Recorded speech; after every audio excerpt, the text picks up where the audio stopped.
आज के दिन एक काम जरूर करना चाहिए।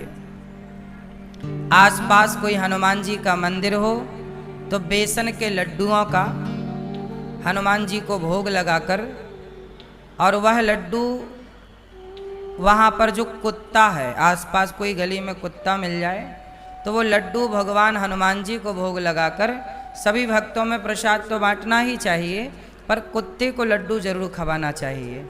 कहते हैं इससे हमारे जीवन में जो शनि का प्रभाव होता है वह शनि का दोष नष्ट होता है और जीवन में जितने अमंगल होते हैं सारे अमंगल कट जाते हैं और वो मंगलमय बदल जाते हैं, मंगलमय हो जाते हैं। तो हनुमान जी की आराधना सब पर कृपा करने की है। पवन तनय संकट हरण मंगल मूर्ति रूप, राम लखन सीता सहित हृदय बसहु सुरभूप। हनुमान जी, हे हनुमान जी, आपके हृदय में सीता राम लक्ष्मण विराजे हैं, तो आप सीताराम को लेकर के, सीताराम लक्ष्मण को लेकर के, हे हनुमान जी आप मेरे हृदय में विराजमान हो जाइए। आप विराजेंगे तो राम अपने आप विराज जाएंगे, सीता लक्ष्मण अपने आप विराज जाएंगे। तो हनुमान जी को अपने हृदय में रखो। जब हृदय में हनुमान जी होते हैं तो फिर आपको डरने की जरूरत नहीं होती। हनुमान जी कौन?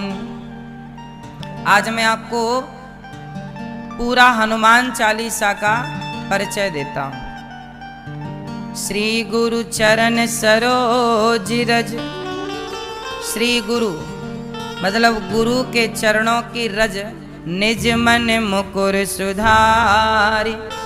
मुकुर मतलब दर्पण, हमारे मन के दर्पण को यदि मन को सुधारना है, मन को ठीक करना है तो कौन ठीक करेगा? गुरु के चरणों की रज। गुरु के द्वारा ही मन शुद्ध हो सकता है। मन की शुद्धि कहाँ? सत्संग से। सत्संग कौन कराएगा? गुरु। तो श्री गुरु चरण सरोज रज, निज मन मुकुर सुधार, वर्णौ रघुवर विमल जसो। जो रघुनाथ जी का विमल यश है उसका वर्णन कब करेंगे? जब गुरु की कृपा होगी। और जो रघुनाथ जी का यश जो दायक फल चारे, बोलो मेरे साथ, श्री गुरु चरण सरोज रज, निज मन वर्णौ रघुवर विमल जसु, जो दायक। अब इस लाइन पर रुको, जो दायक फल चार। ये चार फल कौन से हैं? जो दायक फल चार। श्री गुरु चरण सरोज रज, निज मन मुकुर सुधारी, वर्णौ रघुवर विमल जसु, जो दायक फल। ये चार फल कौन से? ये पहला दोहा है हनुमान चालीसा का। रघुनाथ जी का यश क्या करता है? चार फलों को देता है। ये चार फल कौन है? जो दायक फल चार। ये चार फल कौन से हैं? धर्म, अर्थ, काम, मोक्ष। जो भगवान की कथा सुनता है उसका मन धर्म में लगता है, उसके जीवन में अर्थ आता है मतलब पैसा, उसकी कामनाएं पूरी होती हैं और वह मोक्ष का अधिकारी हो जाता है भगवान के यश को सुनने मात्र से। इसलिए भगवान की कथाएं सुनना चाहिए। भगवान की कथाओं को सुनने से क्या होता है? धन की वृद्धि होती है, अर्थ की वृद्धि, धर्म की वृद्धि। पहला तो धर्म बढ़ेगा। जिसका धर्म ज्यादा है उसी का अर्थ ज्यादा है, और जब अर्थ अधिक होगा तो आपकी कामनाएं हो जाएंगी पूरी। भाई आप लोग पैसा कमा रहे हैं, काहे के लिए कमा रहे हैं? कामनाओं की पूर्ति के लिए। और सोचो कि कामनाओं की आपकी यदि पूर्ति हो गई तो फिर आपका मन पैसे से हट जाएगा कि नहीं? भाई पैसे में तो तब तक मन है जब तक कामनाएं पूरी नहीं हो रही हैं। आपकी सारी कामनाएं पूरी हो जाएं, उदाहरण माना कि, तो फिर आपका मन पैसे से हट जाएगा। जब कामनाएं पूरी होंगी तो मन कहाँ जाएगा? फिर मोक्ष की ओर। अभी तक आप लोगों का मन मोक्ष की तरफ जा नहीं रहा है, क्योंकि आपका मन अर्थ में उलझा है, क्योंकि कामनाएं पूरी हो नहीं रही हैं। आपको लग रहा है कि बिना पैसों के काम होगा नहीं, और बात सही भी है। तो सारी जिंदगी देखो, पैसा कमाना सही है, पर सारी जिंदगी यार पैसे के पीछे भागना सही नहीं है। चार है ना, चारों की तरफ भागना है अपने को। पहले किसकी तरफ भागना है? पहले नंबर पे क्या है? जो दायक फल चार। ये चार फलों में पहला फल कौन है? जोर से। पहला धर्म। धर्म की तरफ चलो, धर्म के रास्ते पर रहो। जब धर्म के रास्ते पर रहोगे तो धर्म के हिसाब से अर्थ कमाओ। अधर्म के रास्ते से धर्म धन नहीं, धर्म के रास्ते से धन, फिर धन से कामनाएं पूरी करो, और कामनाएं पूरी करके मन मोक्ष में मतलब भगवान में लगा लो। यही जीवन की सार्थकता। बहुत सिंपल है जीवन। आप लोगों ने उलझा लिया है इतना ज्यादा कि पूछो मत। होश संभालने से लेकर मरते तक आदमी केवल पैसे पैसे के पीछे भाग रहा है। सही है? पैसे के पीछे कब तक भागना चाहिए? पैसे के पीछे भागना चाहिए, पर कब तक? जब तक तुम्हारे बाल काले हैं। जब तक बाल काले हैं तो पैसे के पीछे भागो, और बाल सफेद होने लग गए तो वैसे ही जैसे धीरे धीरे बाल सफेद हो रहे हैं, ऐसे धीरे धीरे मन को भी अब स्वच्छ कर लो, साफ कर लो। मन को भी अब भगवान में लगाओ। अब ये उम्र तुम्हारी पैसे के पीछे भागने की नहीं रही, अब भगवान के पीछे भागो, क्योंकि आपका अस्ताचल सामने है। अब आप उदय नहीं हो रहे हैं, आप अस्त हो रहे हैं। बाल सफेद हो गए मतलब आपका क्या हो रहा है? सूर्यास्त। बोलो हाँ कि ना?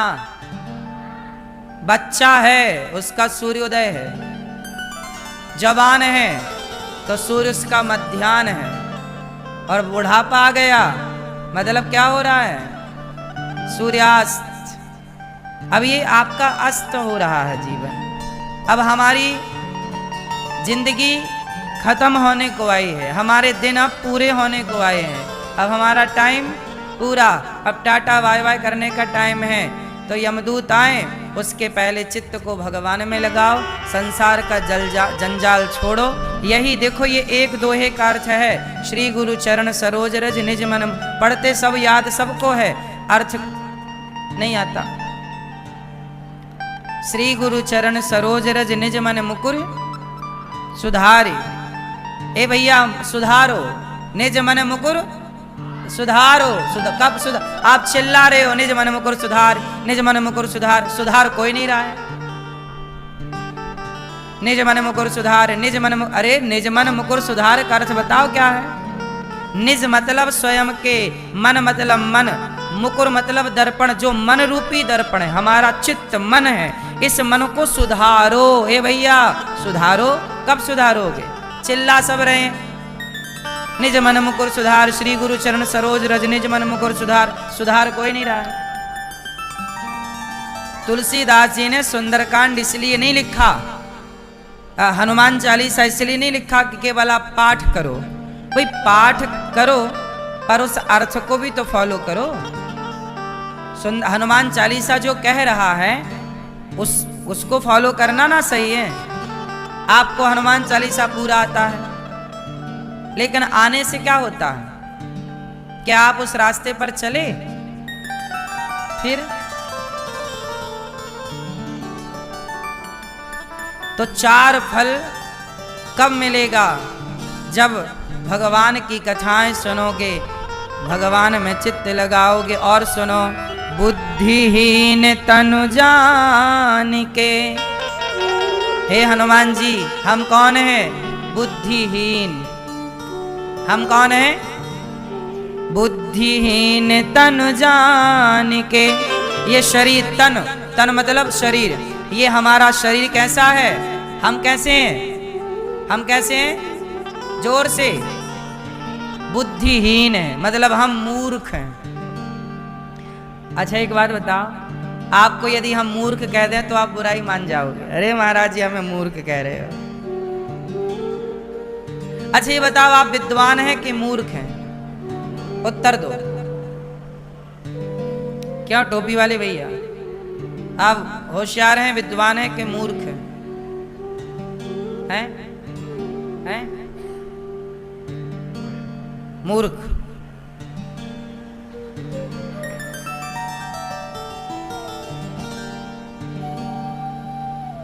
आप, हम सभी मूर्ख हैं, कोई एक मूर्ख नहीं है। हम सब कैसे हैं? मूर्ख हैं, बुद्धिहीन लिखा है। हम कैसे हैं? सोचिए, सच्चाई यही है कि हम मूर्ख हैं, लेकिन दुनिया के आगे हम बनते कैसे हैं? बड़े होशियार। हमें मूर्ख कह दोगे, आपको कोई मूर्ख कह देगा, आप बुराई मान जाओगे, अरे यार हमें मूर्ख कह दिया, पागल कहीं का। जबकि है तो सुनो आगे क्या लिखा, बुद्धिहीन तनु जान के सुमिरो पवन कुमार। हनुमान जी की उपासना करना तो विद्वान होके ना करना। देखो कुएं में जब बाल्टी जाती है ना तो खाली जाती है, यदि भर के जाएगी तो लाएगी क्या? तो भगवान के मंदिर जाओ तो ज्ञानी बनकर नहीं, मूर्ख बनकर जाओगे तो कुछ लेकर के आओगे। सत्संग में जाओ, कथा सुनने जाओ तो विद्वान बनकर नहीं, क्या बनकर?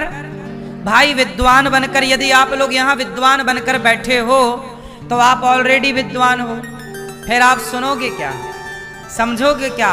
वो घमंड तुम्हें सुनने कुछ ना देगा, उसको लगेगा यार ये जो बता रहे हैं ये तो हमें पता है। इसलिए खाली होकर जाओ, माँ के पास, पिता के पास, गुरु के पास, मंदिर में भगवान के पास जाओ तो भर के ना जाओ। वहां कैसे जाओ? खाली होके जाओ। पहले अपने आप को क्या करो? बुद्धिहीन तनु जान के, पहले बुद्धिहीन जान लो, फिर सुमिरो पवन कुमार। विद्वान होके ना सुमरना। हनुमान जी की आराधना कैसे करना? हे हनुमान जी हम मूर्ख हैं, बड़े अज्ञानी हैं, हम पर ऐसी कृपा करो हनुमान जी कि जैसे आपके हृदय में सीताराम बसते हैं, हमारा मन भी आपकी तरह प्रभु के चरणों में लग जाए। हे हनुमान जी ऐसी कृपा करो। बुद्धिहीन तनु जान के सुमिरो पवन कुमार। और क्या मांगो? बल बुद्धि विद्या देहु मोहि हरहु कलेश विकार। ये जो हमारे क्लेश हैं, ग्रह क्लेश, मानसिक क्लेश, टेंशन, डिप्रेशन, हे हनुमान जी ये हमारे क्लेशों को आप दूर कर दीजिए। और विकार, आखिरी में क्या शब्द आया? हरहु कलेश विकार। ये विकार क्या है? आप बताओ ये विकार। बुद्धिहीन तनु जान के सुमिरो पवन कुमार। बल बुद्धि विद्या देहु मोहि हरहु कलेश विकार। ये विकार क्या है? आप बताओ, मैं अपीली। विकार क्या है? बोलो, क्या विकार क्या है? ये विकार आया है? ये चश्मा वाले भैया बताएंगे हमारे विकार क्या है? हैं? रोग। रोग तो इसमें आ गया ना, क्लेश, शारीरिक क्लेश में रोग आ गए, मानसिक क्लेश में ये टेंशन डिप्रेशन आ गए। ये विकार क्या है? हाँ हाँ, विकार का मतलब है, आप गाते हो ना, विषय विकार मिटाओ पाप हरो देवा। स्वामी पाप हरो देवा। श्रद्धा भक्ति बढ़ाओ, श्रद्धा प्रेम बढ़ाओ, संतन की सेवा। ओम जय जगदीश हरे। इसे कहते हैं। ये जो आपको काम वासना सताती है, पराई स्त्री को देखकर, पराए मर्द को देखकर जो आपके मन में रोमांच होता है, इसे वासना कहते हैं। ये विषय है, ये विकार है, ये आपका शारीरिक क्या है? विकार। किसी भी महिला को देखकर, किसी भी पुरुष को देखकर आपके मन में गलत गलत विचार आ रहे हैं, मतलब आपके भीतर एक विकार है। ये विकार है, ये विषय है। विषय विकार मिटाओ। हे प्रभु, ये पाप मिटाओ। तो हमारे भीतर क्या है? काम, क्रोध। हमारे भीतर क्या है? बात बात में गुस्सा है। ये विकार है। काम, क्रोध, लोभ, जरूरत से ज्यादा लोभ। अच्छा, काम बुरा नहीं है, क्रोध बुरा नहीं है, यदि इसका उपयोग सही किया जाए तो ये सही भी है। अच्छा ये बताओ, काम, क्रोध, लोभ, मोह ये सही है कि बुरे हैं? बोलो, ये सही है कि बुरे हैं? ये सही भी है और बुरे भी हैं। अब सही कहाँ है और बुरे कहाँ हैं, इसको भी समझ लेना बहुत आवश्यक है। क्योंकि सब लोग कहते हैं काम बुरा, क्रोध बुरा, लोभ बुरा। नहीं, ये बुरा तो है, पर कहाँ बुरा है, किस एंगल से, किस क्षेत्र में बुरा है। ये सही भी तो है, पर सही कहाँ और बुरा कहाँ? आओ इसे जरा समझने की कोशिश करें। देखो, बात करते हैं काम की। यदि आप पराई स्त्री को देखते हो, पराई मर्द को देखते हो, तब तो ये काम बुरा है।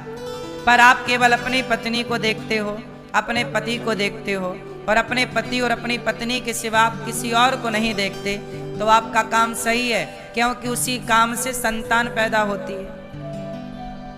पर अपनी पत्नी और अपने पति तक यदि आप सीमित हैं, तब वो काम सही है। हाँ या ना? रावण अपनी मंदोदरी के साथ रहता तो क्या बुराई थी? पर रावण अपनी मंदोदरी को छोड़कर, अपनी पत्नी को छोड़कर दूसरे की पत्नी को देखता है, तब ना रावण का सर्वनाश हुआ। रावण ना जाता सीता मैया को चुराने, तो क्या रावण का सर्वनाश होता? तो काम बुरा तब बन जाता है जब आप अपनी वासनाओं के चक्कर में मर्यादा की रेखा पार कर लेते हैं। इसलिए कहता हूं कि मर्यादा में रहो। काम जरूरी है, पर मर्यादा में रहकर। किसके साथ? पत्नी और पति के साथ, बस। क्रोध जरूरी है, पर कितना? उतना क्रोध जितने गुस्से क्रोध से बच्चे पढ़ने बैठ जाएं। क्रोध करना चाहिए, पर उतना जितने क्रोध से बच्चे पढ़ने बैठ जाएं, जितने क्रोध से व्यवस्थाएं बन जाएं, उतना क्रोध सही भी है, क्योंकि क्रोध व्यवस्था बनाने में सहयोगी है। कोई काम नहीं कर रहा, डांट दो, क्यों रे काम नहीं कर रहे, एक मारूंगा थप्पड़, तो वो काम करने लग जाएगा। तो क्रोध क्या करता है? व्यवस्था बनाता भी है, और कई बार क्रोध जरूरत से ज्यादा कर लेने पर व्यवस्था बिगाड़ देता है। तो जो मर्यादा के भीतर है वो हर चीज सही है। काम भी सही है यदि मर्यादा के अंदर है तो, क्रोध भी सही है यदि मर्यादा के दायरे में है तो। बात सही है कि गलत है? काम, क्रोध, लोभ भी सही है। लोभ कितना करें? अरे जितने में दाल रोटी आ जाए, रोटी कपड़ा मकान, इतना लोभ कर लो कि भाई आपका मकान बन जाए, रोटी भरपेट आए, कपड़ा आए, बच्चे पढ़ लिख जाएं, रोटी कपड़ा मकान शिक्षा ये हमारी ज़रूरतें पूरी हो जाएं, बस इतना लोभ बहुत है। बाकी लोभ भगवान की प्राप्ति का करो, वृंदावन जाने का लोभ करो, भगवान का नाम जपने का लोभ करो, कथाएं सुनने का लोभ करो। अब लोभ आप लोग किसका करते हैं? पैसे आए, पैसे आए, पैसे आए, पैसे भरे तिजोरी में। क्या कर रहे हैं पैसे? तुम्हारे पैसे से बच्चे शराब पीने लगे, तुम्हारे पैसे से बच्चे बिगड़ गए, वो क्लबों में जाके पराई लड़कियों के संग नाचने लग गए। ये पैसा बनाता कम है, बिगाड़ता ज्यादा है। तो लोभ जरूरी है, पर उतना जितने की जरूरत है उतना पैसा कमा लो जितने की जरूरतें हैं, बाकी समय भगवान के चिंतन में लगाओ। पैसा जिनके पास बहुत है उनको भी सुख कहाँ है साहब, वो भी परेशान है। पैसा ही एक ऐसी चीज है जिसको ना पाने वाला भी रो रहा है और पाने वाला भी रो रहा है, हंस कोई नहीं रहा है। बात सही है कि गलत है? एक पैसा ही ऐसा है कि ना मिले तो पछताए और मिले तो परेशान। चलो भैया, पैसे से खुशी मिलती तो सारे पैसे वाले फिर 100 साल जीते, फिर काहे 60 साल में मर रहे हैं पैसे वाले? फिर काहे अटैक आ रहा साइलेंट, तय हो गए सीधे सोते सोते? भाई पैसा था आपके पास तो आपको 100 साल जीना चाहिए था, आपको बहुत सुखी रहना चाहिए था, पर आप भी तो तनाव में रहते हैं, टेंशन रहती है, करवट बदलते रहते हैं, आपको नींद नहीं आती। पैसे थे तो सारा सुख मिलना था ना। फिर इससे मतलब, इसका मतलब है कि पैसा सुख नहीं देता साहब, पैसा जरूरतें पूरी करता है। बोलो हाँ। पैसे क्या दे सकता? कपड़े दिला सकता है, अच्छा घर दिला सकता है। पैसे क्या दिला सकता है? अच्छी गाड़ी दिला सकता है। अच्छा ये बताओ, पैसा अच्छी पत्नी दिला सकता है? बोलो। पैसा